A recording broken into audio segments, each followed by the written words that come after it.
Bersama Anda, Francisco Don Asiano mengawali Kompas Siang. Saudara, angin kencang melanda desa Rowosari, Kecamatan Tuntang, Kabupaten Semarang, Jawa Tengah. Akibatnya sejumlah rumah dan warung rusak, serta menumbangkan pohon dan tiang listrik.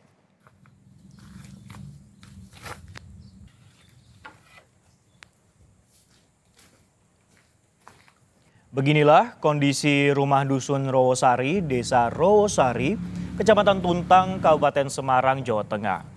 Akibat diterjang angin kencang saat hujan deras, 4 rumah di desa Rowosari mengalami kerusakan.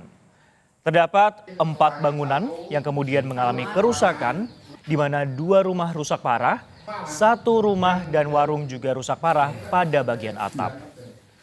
Kerusakan parah terjadi karena atap rumah hancur dan roboh, sehingga kerugian yang dialami mencapai puluhan juta rupiah.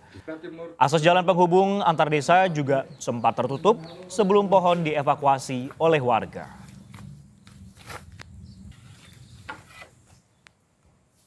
Ternyata rumah di sini ada tiga rumah yang parah itu termasuk 3 juga. Yang satu warungnya habis, terus yang rumah 2 parahnya sini sama yang sebelah barat.